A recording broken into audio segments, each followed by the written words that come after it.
Alors, je suis prête à céder la parole à l'opposition officielle et le porte-parole du M. Turcotte, le député de Saint-Jean. Merci, Madame la Présidente. Merci beaucoup, Monsieur le ministre et toute son équipe d'être présent avec nous ce soir, aux députés du gouvernement, les députés de la deuxième opposition ainsi que la députée de Sainte-Marie-Saint-Jacques. Comme je n'ai pas beaucoup de temps, je vais poser des questions quand même assez courtes, mais en même temps, j'aimerais aussi pouvoir avoir différents échanges, mais en même temps, respecter un peu aussi le fait qu'on n'a pas beaucoup de temps dans l'opposition pour poser nos questions. Et on a beaucoup de questions. C'est un sujet passionnant. Ma première question, Monsieur le ministre, vous ne serez pas surpris, Madame la Présidente, ma question au ministre, c'est concernant les centres d'éducation populaire. J'aimerais entendre de la part du ministre où en sommes-nous dans ce dossier. Je sais que différents échanges ont eu lieu. Je rappelle aussi au ministre que la date du 31 mai est une date importante pour les centres d'éducation populaire. Les centres d'éducation populaire de Montréal attendent des réponses depuis plusieurs semaines, plusieurs mois. Je pourrais peut-être même dire avec des S parce qu'il y en a beaucoup. Beaucoup d'interventions ont été faites. Vous avez même abordé la question vous-même en commission à la période de questions, mais aussi votre prédécesseur, M. Bolduc. On a eu une rencontre avec ma collègue députée de Schlager-Maisonneuve, avec notre collègue aussi de Sainte-Marie-Saint-Jacques. Le maire de Montréal aussi a pris position sur ce sujet. Donc, j'aimerais avoir de votre part, parce qu'on avait beaucoup d'indications de la part de votre prédécesseur, mais là, maintenant que vous êtes le nouveau ministre en titre, où est-ce que vous en êtes dans ce dossier pour les centres d'éducation populaire qui attendent une réponse impatiemment? Monsieur le ministre. Alors, je vous remercie, Monsieur le député, pour la question. Tout d'abord, effectivement, là, ce qui s'est passé avec les centres d'éducation populaire, et on sait bien, l'appui est important. Vous avez raison de dire le maire de la Ville de Montréal. Les collègues de tous partis confondus, d'ailleurs, ont appuyé la recherche d'une solution. Donc, la Commission scolaire de Montréal a décidé de mettre fin au bail qui les liait, là, disons, au baux, pardon, qui les liait au centre. Il y avait des enjeux, notamment de vétusté des lieux, et des enjeux financiers aussi, probablement pour la Commission scolaire de Montréal, qui supportait finalement implicitement, là. Donc, mon prédécesseur a travaillé sur le dossier. Il y avait un projet là, qui avait déjà été discuté.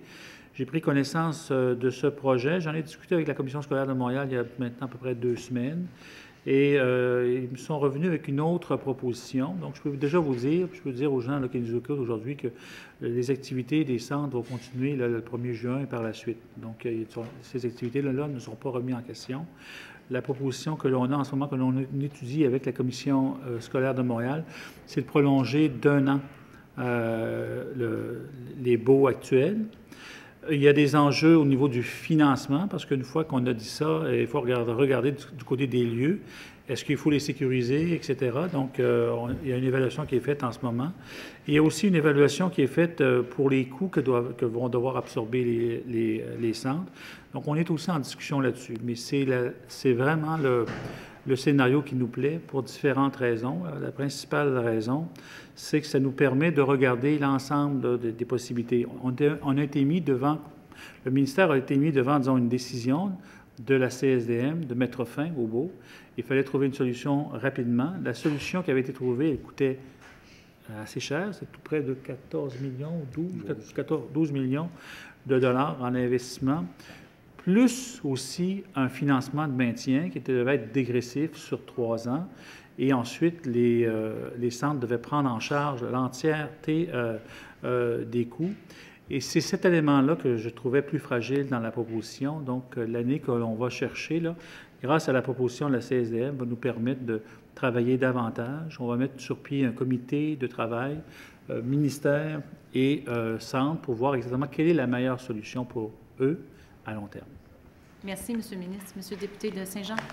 Madame la Présidente, j'ai devant moi un rapport de recherche qui a été produit par le service aux collectivités de l'Université du Québec à Montréal. Le titre est assez clair quand même, là, la pertinence des centres d'éducation populaire de Montréal. Cette étude qui est très intéressante. Si vous ne l'avez pas lu, Monsieur le ministre, je vous invite à la lire. Ce serait une des premières lectures à mettre sur votre table de chevet puis la lire. Vous allez voir que vous vous endormirez pas beaucoup parce que c'est très intéressant ce que les centres d'éducation populaire font à Montréal. Mais au-delà de ce que vous m'avez dit, moi, je ne suis pas plus rassuré, là. Puis il y a les centres d'éducation populaire qui sont ici, les 6 centres, là, des représentants qui sont ici aujourd'hui, qui ont fait la route de Montréal jusqu'à Québec pour être davantage rassurés. Vous nous dites possiblement un renouvellement d'1 an, des études sur les coûts pour le maintien des bâtisses. Vous avez parlé d'un comité de travail, de réflexion. Moi, j'ai toujours pas plus d'assurance que les centres vont pouvoir continuer leur travail. C'est facile espérer qu'au 1er juin, ils puissent continuer. Mais c'est dans la certitude qu'on va pouvoir confirmer qu'au 1er juin, les centres vont pouvoir continuer à offrir des services qui sont importants et significatifs pour la population de Montréal. J'ai peut-être pas été... Oui, pardon. J'ai peut-être pas été assez clair. Ils vont continuer au 1er juin leur activité. On est en train de discuter de détails des arrangements. La CSDM, ça lui plaît, là. C'est elle-même qui a fait cette proposition-là. On est en train de parler d'arrangements financiers qui sont, disons, qui reposent sur des faits objectifs. Donc, je ne suis pas tellement inquiet qu'il y aura un arrangement. La raison pour laquelle je veux les rencontrer tout à l'heure, les représentants qui sont ici aujourd'hui, c'est pour les entendre, eux, pour voir comment ils voient cet arrangement-là et surtout comment ils voient l'entreprise d'évaluer, là, pour la prochaine année, là, la meilleure solution pour eux à long terme. Merci, M. le ministre. M. le député de Saint-Jean. En même temps, je comprends que vous voulez entendre les gens des centres d'éducation populaire. C'est noble de vouloir les entendre, mais en même temps, il faut aussi avoir un message à leur transmettre. Donc, de votre part, comme ministre, votre prédécesseur, M. Bolduc, lors d'une rencontre ici à l'Assemblée nationale avec les groupes, on avait même sorti dehors aller rencontrer les participants qui étaient dehors devant l'Assemblée nationale, qui nous avaient remis une belle carte postale. Il y avait un message de la part de M. Bolduc, le ministre Bolduc à l'époque, qui était assez clair et assez ferme. De votre part, le message qui sera transmis au groupe, c'est quoi? Monsieur le ministre. Donc, je n'étais pas à cette rencontre-là, donc je ne suis pas au courant. C'est pas le ministre à ce moment-là? Oui, je ne suis pas au courant du message, etc. On va m'en parler tout à l'heure. L'important, c'est qu'ils puissent continuer leur activité. Tout le monde est d'accord là-dessus ici, je pense, autour de la table. L'important, c'est qu'ils puissent continuer leur activité, c'est qu'on puisse aussi sécuriser les lieux s'il y a des enjeux de sécurité, ça c'est clair. Et ensuite, c'est d'envisager l'avenir, donc de trouver un modèle qui est un modèle viable, c'est-à-dire un modèle qui est viable du point de vue du logement, où est-ce qu'ils vont loger, mais aussi un modèle qui est viable du point de vue économique, comment ils vont faire pour se débrouiller, qui va les financer dans les prochaines années. Et ce modèle, c'est l'élément peut-être le plus important que je veux discuter avec eux sur ce modèle de viabilité-là, comment ils voient les choses, comment on peut les aider aussi à atteindre leurs objectifs. Merci, Monsieur le ministre. Monsieur le député de Saint-Jean. On sait aussi que, bon, il y a la question des locaux, mais il y a aussi la question du financement pour la mission des centres d'éducation populaire. Est-ce que vous allez aussi leur proposer quelque chose ce soir pour le financement? Parce que si, admettons qu'il y a une entente avec la commission scolaire pour, vous avez mentionné, pour les renouveler les baux pour 1 an, ça prend aussi de l'argent pour faire fonctionner les centres d'éducation populaire. Oui, donc sur ce point-là, je vais être très, très prudent, d'ailleurs, parce que ce que je comprends, on va en discuter ce soir, ce que je comprends, c'est que les centres eux-mêmes ont des perspectives par rapport à cette question-là de financement. Alors, est-ce que l'enjeu, c'est un enjeu de transition, de financement de transition? Est-ce que c'est un enjeu de financement à long terme? Comment ils voient les choses? Je veux les entendre là-dessus ce soir là, pour voir quels sont les besoins, mais je ne peux pas aujourd'hui, sans avoir compris la nature des besoins, là, m'avancer plus que ça. Merci. Monsieur le député de Saint-Jean. Je peux comprendre la prudence du ministre. En même temps, ça fait plusieurs semaines, plusieurs mois que le premier ministre vous a fait confiance pour vous nommer comme ministre de l'Éducation et enseignement supérieur et les autres dossiers. Je sais aussi qu'il y a eu des échanges entre le ministère et les centres d'éducation populaire. Je sais aussi qu'il y a eu des échanges entre votre cabinet et les centres d'éducation populaire. Donc, je suppose, malgré le changement de ministre, que vous êtes, ou votre équipe, quand même assez au courant des demandes et des besoins des centres d'éducation populaire. C'est pas une nouvelle, là, pour le ministère. Ça fait des mois et des mois que dans la revue de presse, on peut voir à différents moments. J'ai eu l'occasion de poser des questions à l'Assemblée nationale sur cet enjeu. Ma collègue de Schlager-Maisonneuve va aussi parler avec vos équipes. Notre collègue de Sainte-Marie-Saint-Jacques aussi, dernièrement, vous a posé une question à l'Assemblée. Donc, moi, j'entends ce que vous me dites, là, mais il y a des questions de base, là, l'électricité, le téléphone, l'Internet, tout ça en ce moment là, est assumé par la Commission scolaire de Montréal. Les locaux, les baux, je comprends, vous dites qu'on renouvelle pour 1 an. Les frais de fonctionnement, ça prend quand même de l'argent pour faire fonctionner ces centres-là. Je comprends que vous voulez être prudent, mais en même temps, on est pas mal dans le crunch, là. On est dans ce qu'on appelle l'étude des crédits, puis on parle de l'argent du ministère, puis on est pas mal là-dedans, là. Donc, moi, j'aimerais savoir, vous, c'est quoi votre vision des choses comme ministre? Vous êtes le ministre de l'Éducation. C'est quoi votre vision des choses? Puis comment vous voyez ça? Les groupes, les centres d'éducation populaire, on connaît pas mal leur position, puis je crois que vous la savez pas mal. Mais en même temps, j'aimerais savoir la vôtre. Merci, monsieur le ministre. Oui, alors merci beaucoup. Là. Il y a 2 éléments. On l'a mentionné tout à l'heure. Il y a la question de les loger dans un endroit qui est sécure. Et il y a la question d'absorber les coûts. Je pense que notre collègue là, parle des coûts de base un peu, d'avoir une structure, du chauffage, des coûts de base qui étaient assumés, disons, implicitement là, par la CSDM jusqu'ici. La CSDM a décidé de se retirer. Alors moi, ce que je vous dis aujourd'hui, ce que je veux dire au groupe tout à l'heure quand je vais les rencontrer, c'est que leur activité va se continuer le 1er juin. Donc, on va trouver la formule de financement qui va permettre à ces activités-là de se continuer. Puis je suis très au courant, vous avez raison de le dire, je suis très au courant d'un certain nombre de coûts qui étaient assumés auparavant par la CSDM et que la CSDM ne veut plus assurer. Donc, si je m'engage auprès d'eux à ce qu'ils puissent poursuivre leur activité, je m'engage aussi à trouver une solution là, avec eux. Merci, monsieur le ministre. Monsieur le député de Saint-Jean?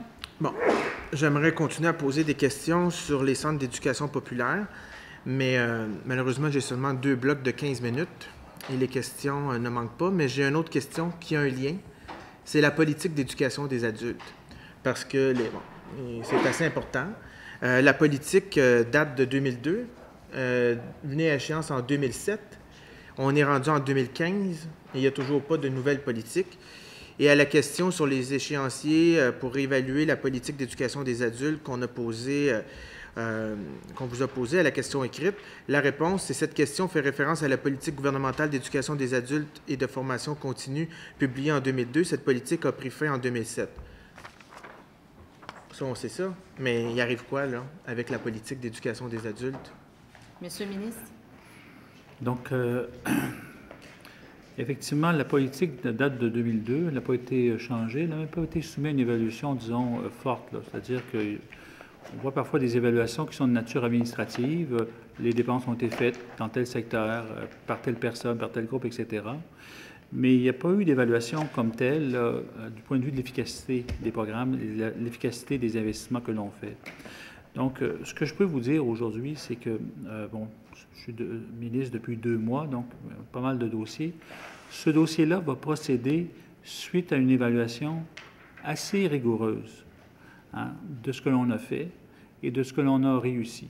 Moi, ce qui m'intéresse de voir, c'est les gens là, que l'on a aidés dans ces secteurs-là.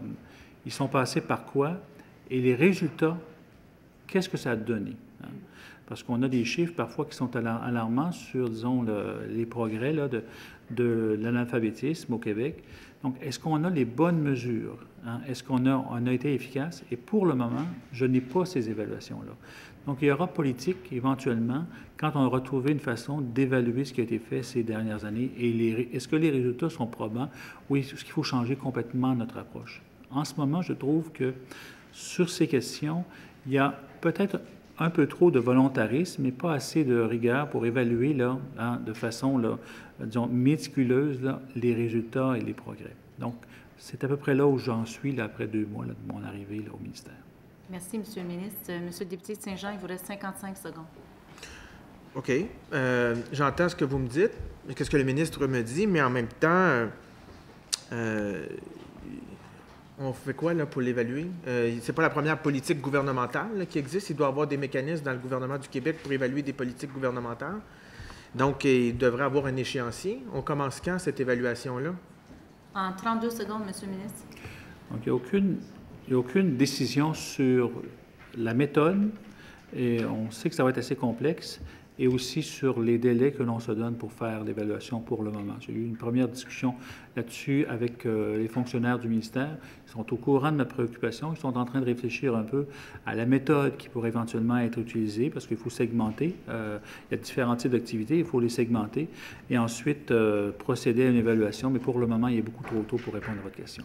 Je cède la parole au député de Saint-Jean. Oui, merci beaucoup, Madame la Présidente. J'aimerais rappeler au ministre sur le dossier des centres d'éducation populaire qu'il y a quand même eu, il y a déjà un comité qui a quand même été créé par votre prédécesseur. Et il y a déjà eu plusieurs comités par le passé qui ont été créés, tant par notre gouvernement que par, je ne peux pas dire votre ancien gouvernement parce que vous n'étiez pas là, mais l'ancien gouvernement de votre formation politique. Donc, je peux comprendre qu'on étudie, je peux comprendre qu'on jase, je peux comprendre qu'on écoute, mais à un moment donné, ce serait le temps d'agir. Et le 31 mai arrive à grands pas, et je comprends l'incertitude et l'inquiétude des groupes, des gens qui y travaillent, des bénévoles, des participants, qui méritent d'avoir des réponses claires. Le 31 mai, là, c'est pratiquement dans un mois. Là. Donc, pour eux, là, ils sont très inquiets. Donc, ma collègue de Schlager-Maisonneuve vous questionne beaucoup. Ma collègue de Sainte-Marie-Saint-Jacques aussi. J'ai toujours pas de certitude, j'ai toujours pas de réponse. Je pense pas que ma collègue de Sainte-Marie-Saint-Jacques a eu plus de réponses non plus. Je suis un peu inquiet pour la rencontre d'après les crédits avec les groupes. Est-ce que vous allez leur donner des réponses à eux? Je peux comprendre que vous êtes gênés de nous en donner à nous, mais est-ce qu'à eux, ils vont avoir des réponses à la sortie de cette rencontre-là? Monsieur le ministre. Moi, je pensais avoir donné des réponses, mais... Donc, j'ai la certitude que les activités vont continuer le 1er juin. Il me semble que je l'ai dit, je l'ai redit. Ensuite, on m'a demandé des questions plus pointues. Quel est le niveau de financement? Allez-vous financer ceci ou cela, etc.? Et là-dessus, j'ai montré une réserve, je pense une réserve sage. Sur ces questions-là, je veux discuter avec eux. Je suis aussi en discussion avec la CSDM sur le sujet, mais j'ai la certitude, il me semble que ça ne peut pas être plus clair, que leurs activités vont pouvoir continuer au cours de l'année prochaine. Il n'y a aucun problème là-dessus. Il faut comprendre, je le répète quand même, que la CSDM, en se retirant, a dit, mais voilà le cadeau, là, et trouver une solution. Nous, on ne veut plus faire partie de cette solution-là. Alors, je comprends très bien. J'ai rencontré la CSDM, ils m'ont expliqué les raisons pour lesquelles là, ils voulaient aller vers d'autres voies. Je comprends très bien la situation. Et maintenant, c'est à nous, c'est plus la CSDM, c'est à nous de trouver la meilleure solution, là, et avec les centres. Mais je n'ai pas d'inquiétude pour l'année qui vient. On a la capacité financière, surtout la volonté, là, de trouver une solution là, pour faire en sorte que tout le monde puisse continuer à travailler le 1er juin prochain et au-delà. Monsieur le ministre, Monsieur le député de Saint-Jean. On peut s'inquiéter sur dans quelles conditions les centres d'éducation populaire vont pouvoir continuer à offrir leurs services après le 1er juin. C'est beau de dire qu'ils vont continuer à s'occuper, mais s'il y a moins d'intervenants, moins de participants qui peuvent participer aux activités ou aux formations, ça fait en sorte que, oui, on va continuer à avoir des services, mais est-ce qu'on va pouvoir recevoir autant de participants? Est-ce qu'il va y avoir autant de services? Est-ce qu'il va y avoir une diversité des offres de formation et des ateliers qui vont pouvoir se faire? Donc, c'est toutes les questions qu'on peut se poser, d'autant plus que quand on regarde, je comprends que le ministre n'aime pas qu'on parle des crédits qui s'en viennent, c'est juste que tantôt, on va nous demander de voter sur les crédits qui s'en viennent, sur l'année 15-16, mais je peux quand même regarder les chiffres. Les chiffres, des fois, sont têtus. Dans le soutien des partenaires en éducation, pour les crédits 14-15, on avait 40 185 000 et pour 15-16, on parle de 34 685 000. Donc, c'est pratiquement une compression de 6 millions de dollars. J'entends le ministre, il nous dit « Ah, le 1er juin, il n'y a pas de problème, ils vont continuer ». En même temps, la commission scolaire, depuis 40 ans, prend de son argent pour financer les centres d'éducation populaire. Quand, comme ma collègue le dit si bien, de Sainte-Marie-Saint-Jacques, l'éducation populaire, c'est de l'éducation. L'éducation, jusqu'à preuve du contraire, c'est une juridiction du gouvernement du Québec. Le gouvernement du Québec a une responsabilité. Je comprends que le ministre vient d'arriver en poste, mais je comprends aussi que le gouvernement du Québec a une responsabilité dans l'éducation populaire qui est souvent, et l'éducation des adultes plus globalement, est souvent le parent pauvre du ministère de l'Éducation.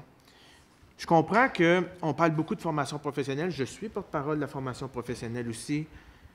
On parle beaucoup d'éducation primaire secondaire. On parle beaucoup d'enseignement supérieur maintenant que le ministère est revenu avec l'enseignement supérieur. Mais il ne faut surtout pas oublier l'éducation des adultes, l'alphabétisation, l'éducation populaire, parce qu'ils font un travail extraordinaire, oui, pour amener des gens en emploi, mais aussi pour la valorisation des personnes, pour l'estime d'eux, pour faire en sorte que tous puissent avoir leur chance dans la vie. Puis, je crois que le ministre doit être sensible à cette question. L'année passée, j'ai eu à lui poser des questions pour emploi et on avait échangé un peu. Mais j'aimerais que le ministre ait cette sensibilité pour ces centres d'éducation populaire qui font un travail reconnu par tous, là, même l'UQAM, même le ministre le dit qu'il avait étudié à l'UQAM puis qu'il était fier de l'UQAM. Bon, bien, l'UQAM a fait une très belle étude sur les centres d'éducation populaire. Donc, ma question, qui sera coupé dans le 6 millions dans les partenaires en éducation? Monsieur le ministre.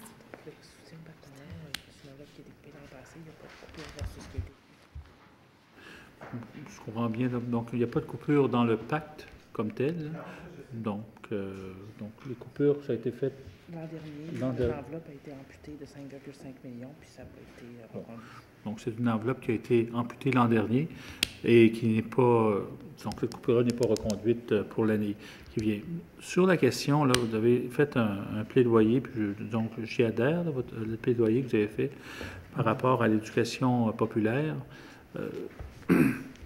Donc, c'est pas à nous qu'il faut le faire, là. Hein? Donc, la CSDM a abandonné cette mission-là. Ah non, c'est pas à nous qu'il faut faire ce discours-là. Hein? Elle l'a abandonné et nous, on le reprend. On recueille la situation, puis on va trouver une solution là, pour les centres d'éducation populaire. Il faut bien comprendre qu'on ne sait pas désister. Là, hein? Au contraire, on prend le problème, on l'accueille, puis on essaie de trouver une solution. Merci, Monsieur le ministre. Monsieur le député de Saint-Jean. Bon. Le ministre nous dit que ce n'est pas à lui que nous devons faire ce plaidoyer. Bon, je me questionne ce qu'on fait ici à l'Assemblée nationale. Là. On est quand même des députés élus par nos populations respectives.